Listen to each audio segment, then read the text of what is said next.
The Utah Museum of Fine Arts is celebrating 25 years in the Marcia and John Price Museum building with a new exhibit.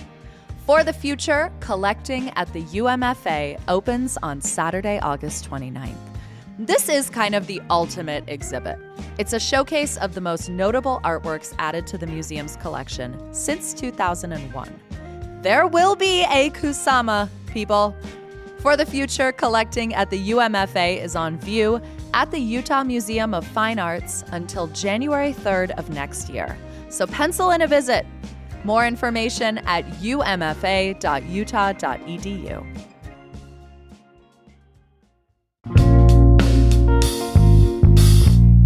Today on CityCast Salt Lake, we are fighting about art again. But if it's going to be 60 feet long, shouldn't everyone have a say? Plus, an intriguing new wedding trend has reached us in Utah.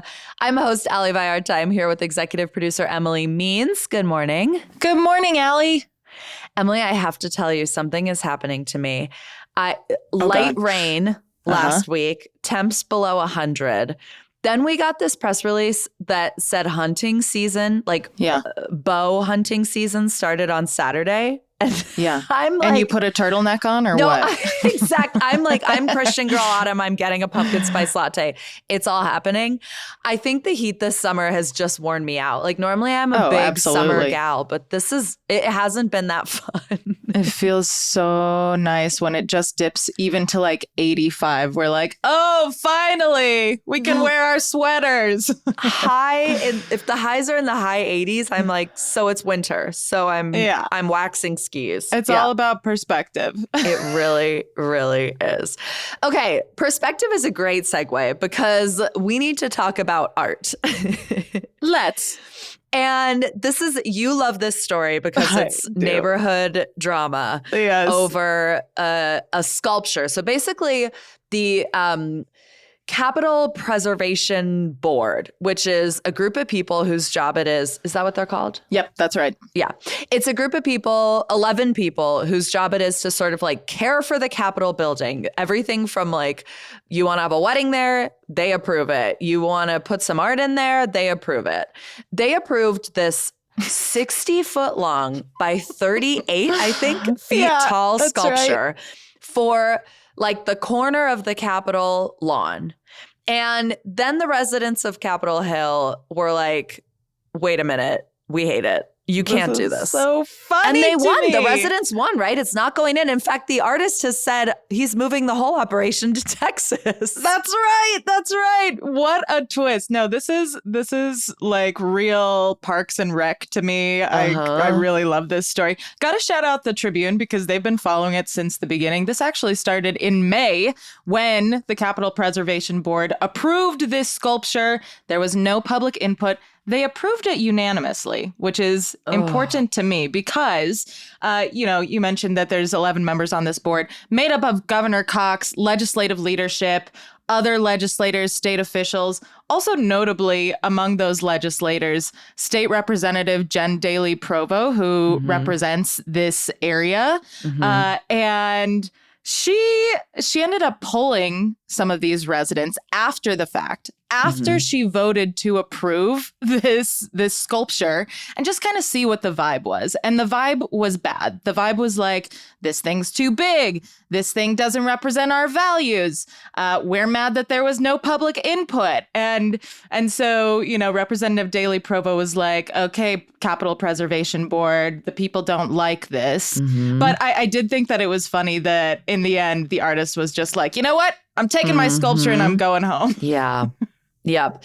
And did it in the most honestly, low-key millennial fashion, even though this sculptor, whose name is Sabin? Unsure. Do we have a pronouncer? Sabin. No pronouncer. Okay.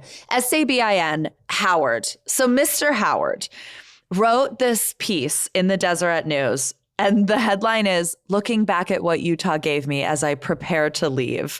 I came here admiring Utah's devotion to faith, family, community, and the idea that each generation bears responsibility for the next." This was published just last week. And it's very dramatic. It's like, we left our home in Connecticut. We drove west, manifest destiny. Now it's time to leave because the Grand Liberty Arch is not going to find its home on the Capitol lawn. And so we need to go, seek greener pastures, basically. Yes. I felt he was very nice about it. Actually. He was very nice about it. Very complimentary about Utahns. Yeah. Yes. But I think it's like, this is where I'm like, sir, you actually have to stay because you are one of us. Because the tone of this is so prioritizing nice. And like, it's so Utah. It's like, what? This is at least 500 words, right? It's long. It's long. And it's like. Published in the Deseret News. It's like so nice. But like, because he has to be so nice, he needs a lot of words to say what he wants to say, which is that he disagrees about the decision about his monument and is like sort of is displeased, like it's very, the sign off is thank you, Utah, Godspeed. Bless your heart. Yeah. All that's missing here is a plate of cookies. You know what I mean? It's a little passive aggressive in my read of it. No, I that's fair. Maybe I'm reading it with rose-colored glasses, and I'm like, oh yeah, that's just a really nice guy. The interesting thing too, though, is the Capitol Preservation Board didn't make another decision about this. The decision they made was final. Like, they unanimously approved this thing. And apparently you can only add, these are Capitol Preservation Board rules, you can only add an art piece of this size every 100 years. So this was going to be their big century piece that they added to the grounds here. And we should say a little bit more about what it entails. So you mentioned I've been sitting here trying to think about how we describe it. It's a little tricky, but you mentioned the size, 38 feet tall, 60 feet long. Tribune did a nice job of kind of putting that into perspective. That is the height of a utility pole and the length of a bowling lane. Which is just like, it's nutty. And also it's like this arch, and it depicts scenes from American history, which, the residents really took issue with. I think there was a comment that some of these scenes seemed rooted in racism. And I mean, I think that's also why I'm like, how did this get unanimous approval from this board that also included Representative Daley Provo, Senator Jen Plump, both of them representing the Avenues, Capitol Hill area. So really interesting to me. When you're sitting on a board with Governor Cox, Mike Schultz, you're picking your battles is my sense. But the thing so if you want to look at this along with us right now, you can go to grandlibertyarch.com. That's the website for this sculpture, because Mr. Howard has no intention to give up on the dream for this monument. He's just seeking a new home. And yeah, you're right. The tone of his letter was basically like, I don't go where I'm not wanted. Like, you know where they're going to love this? Texas. And I think he's right. Actually, Ali, I had this thought too. If this was going anywhere else in Utah, not in Salt Lake City, would the residents have liked it a bit more? For sure. If this was going in Fairview, Utah, home of Governor Spencer Cox, would the residents have been like, yes, please bring this massive arch to our town? This would slay in Bluffdale. Absolutely. But the scale, the website helps with the scale because they have a life-size drawing of a person looking at it, and it gives you a sense of how absolutely enormous it is. And we should say, this is the artist who did the World War I memorial monument in Washington, D.C. And I think one of the things about this that feels a little bit out of place is just it's not modern. It looks like a monument you would find, it almost reminds me of something you find in France, or it's very much it looks like a war monument, which is sort of, as I understand it, his bag, right? It's bodies running, moving, depicting sort of conflict, a lot of hands gesturing wildly. There's a raising of the flag. what is being depicted is turmoil, is struggle. It's not, and I think that's why it's like part of why it's so controversial is because this isn't like putting up a whale and people are kind of cocking their eye and going, well, so a whale, huh? This is like depicting history, capital H, and we as a nation still can't agree on exactly how things went down. Like we're arguing over history still. And so like we're not ready to cast it in stone because we have very different ideas about how it should be depicted and remembered. Yeah, absolutely. I mean, I think that's why, you know, people on the board like Governor Cox and House Speaker Mike Schultz were probably so hot on this, right? Like because it depicts their version of history that they prefer. Right. I'm so glad that you make the comparison to the whale because I was thinking about that. We talked about that just recently on this show, you and me, and you know the arguments among the neighbors about the whale, and you know this idea that like, oh, we were totally surprised by this, and in this case, it does seem like the residents were actually surprised by this. They didn't get to weigh in. There weren't, you know, flyers sent to their mailboxes saying, hey, there's this public art piece coming. You want to learn more about it. So I do think the residents were in the right in this situation and totally within their bounds to, you know, send a letter to the Capitol Preservation Board and say, hey, can we pump the brakes? Yeah. I also think like, I mean, yeah, I kind of already said this, but like, I don't know that I believe that this is about taste. I think this is about politics a little bit. Like, this is sort of an inherently political monument. And if you live in the Capitol Hill neighborhood in Salt Lake City, you already are sort of living in the shadow of the Capitol building and thus the Utah legislature. Are the politics of Capitol Hill neighborhood aligned with the predominant politics of the Utah legislature? I'm going to go out on a limb and say, by and large, no. Right? Probs not. But not if we've got Democratic Senator Jen Plum and Democratic Representative Jen Daly Provo, you know, representing in this area. Them. Right. Yeah. Chris Wharton on the Salt Lake City Council also sort of in the mix here. And so this is like, you know, making it about scale, making it about taste is, I think, clever. But I just think that like ultimately this is an argument about this sculpture being a political message that doesn't feel aligned. I think you're right. Well, but now I'm like, okay, so what is going to be their sculpture of the century that they add instead? Oh my gosh. Honestly. I'm waiting on the edge of my seat for this one. Yeah. Yeah. I mean, do they have a deadline to decide this? No or like clue. they have as much time as they want? What century? Like, did it start at 2000 or something? I have no idea what the timeline is for this. Apparently, there were two other options that they could have considered. There was a monument for, you know, like kind of celebrating the Golden Spike Railroad connection. And then also a monument celebrating Utah's monumental women.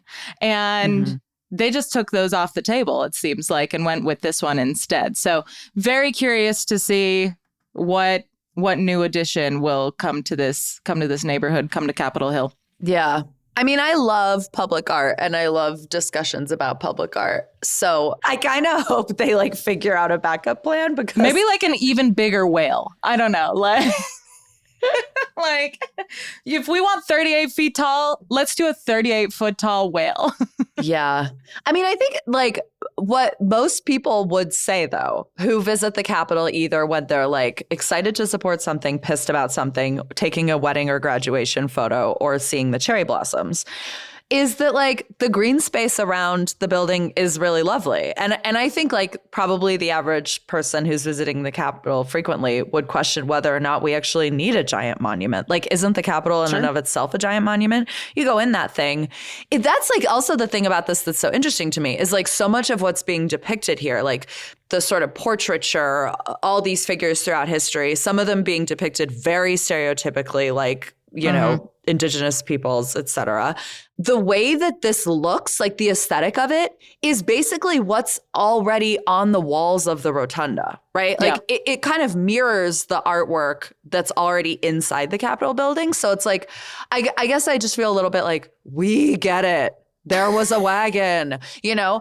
And it's funny because when they did the flag redesign, people were so annoyed about it because I heard so many people being like, I'm so sick of a beehive. If I have to look at one more beehive, if I have to buy one more, tea towel with a beehive on it. And I'm like, yeah, but the beehive's neutral. Like, you know how much worse it could be than the beehive, you guys? It's a good looking flag and quite a modern flag compared to, what even this sculpture was proposed as, right? Let's stick with animals. Animals are neutral ground. I like animals. Animals are evergreen. I'm so excited to see what you're going to submit to the Capitol Preservation Board then, Ali. Yeah. It's just bees.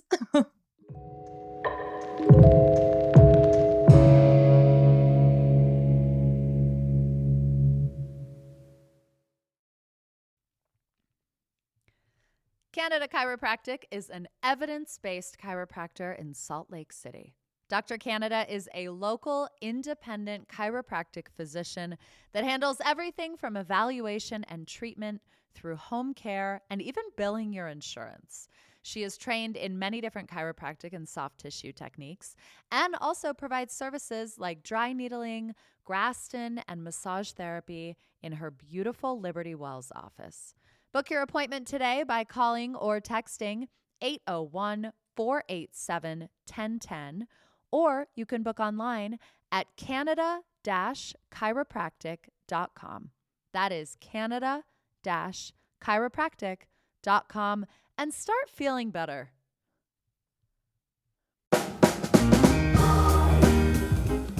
The end of summer is near, and Salt Lake Society is soaking up every last drop with their annual swim party. Join Society on Monday, August 24th from 6 to 8 p.m. for an evening of barbecue, swimming, and socializing. You may even see some handmade sundresses and swimsuits at this party. Tickets are just $10, and this event is 21 up. Society's ever-changing fabric selection is also starting to look like fall. Stop by their brick and mortar for the last bits of linen, seersucker, and gauze as they start bringing in flannels, corduroys, and other cozy favorites.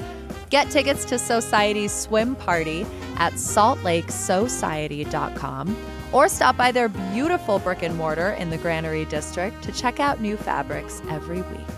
saltlakesociety.com.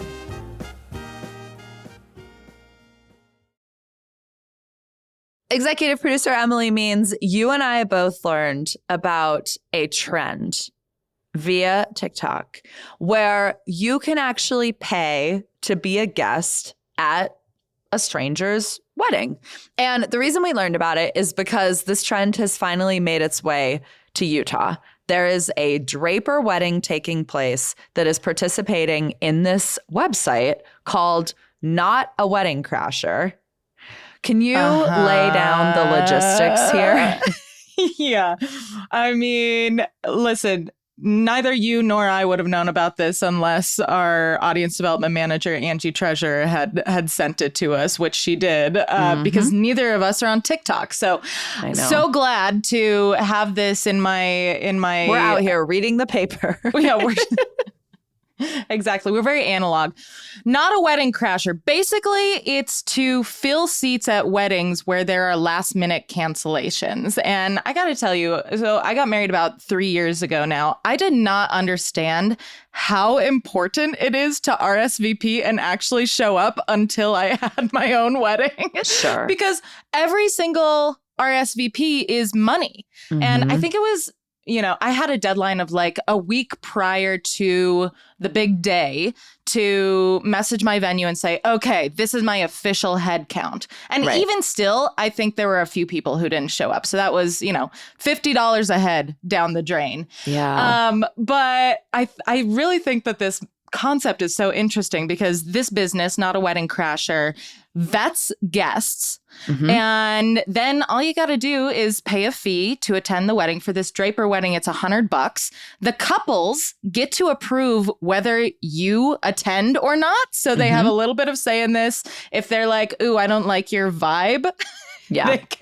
they can say no. And then 80% of the fee goes back to the couple. So they get to save a bit of the cost there. I don't know. I'm trying to decide if this makes me sad or not. Is this sad? I don't know, because originally, when I saw this come through on our Slack, I thought this was about seat filling. Like, I thought it was about actually the photographer, it's not a good look if in the background of the big moment, there are empty chairs. Yeah. Now I understand it more as a financial proposition. Yeah. And that kind of makes me feel a way. Because, look, I'll just preface this by saying, I'm not here to yuck anyone's yum. Like, I kind of think this is great. Like, I'm pro like people doing what they want and like finding each other. Like, the people who want to pay $100 to go to this dry wedding in Draper, and it is a dry wedding. Finding the people on a Monday. You bet I checked.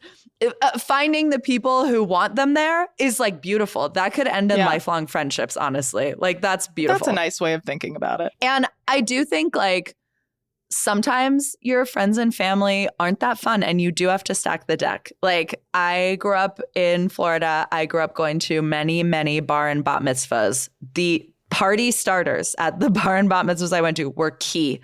They were some of the most memorable a people. Plant in the audience. I kind of think I think if you wrote a note that was like, look, I'm a great dancer. I will talk to your drunkest uncle endlessly. Then they're going to pick you. Oh my God. But I also think people shouldn't have weddings they can't afford. And I'm really sick of going to weddings that people can't afford and being asked to help pay for the wedding via the gift. It's an expensive proposition. I will tell you that. I don't want to spend like the days before your wedding tying ribbons around a box of Jordan almonds. I do think that is someone else's job. Like, we can't put guests to work, but in this case, the guests are paying your means, to work. People have the wedding you can afford. Like, I just think like you make it everyone else's. I've stood on hot lawns with nary a glass of water because a 24-year-old couple didn't want to pay for a wedding planner or couldn't afford it, but they wanted a certain venue. And so we all stood out there sweating, rubbing ice on our temples. And I was like, what if you had a wedding you could afford and we all had a better time? I do think we all need to turn the dial down a bit on the wedding scene. Like, let's make it cheap. Let's make it easy. Have your wedding in Liberty Park kind of vibe, you know? I really enjoyed my wedding. I think it was a blur. Yeah, so you I'm not even black sure. Out when you're the bride, right? Yeah, you do. And then, it's over in a flash. You've spent all this time and money preparing for it. And then just like that, you can't even remember if you talked to your mom on the dance floor. But I think, if I were to do it again, I would have a much smaller wedding and much simpler. So I don't know. But the way that you're framing it is like, if you're a hype man, this could be the job for you. Now I'm kind of like, man, do I want to pay $100 to go to this wedding and get the party started? But that's the thing. They should pay you $100 they should to pay go to the me. wedding and get the party started. Because you are very good at getting the party started, I can't. I'm great at the Running Man, You'd have to cut out of work early because you'd have to be there at 3 p.m. on a Monday. It's on a Monday. Oh, my God. And you would need a Narnia and Bridgerton-like costume, but you can't wear black clothing.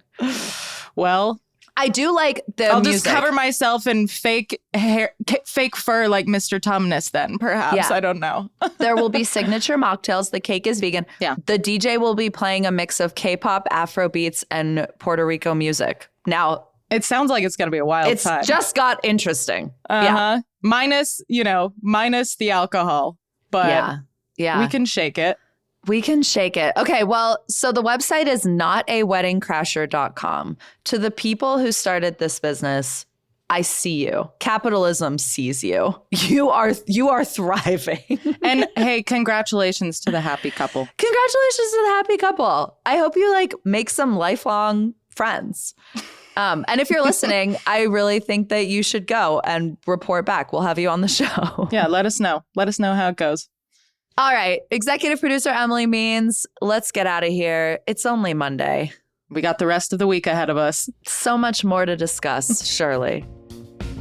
Do not forget, you can support this show and get great perks by becoming a CityCast Salt Lake neighbor. Membership.citycast.fm is the place. We're currently doing our closet clean out, so we'll hook you up with some cool swag if you do. That is all for us today here on CityCast Salt Lake. We will be back tomorrow morning with more from around town.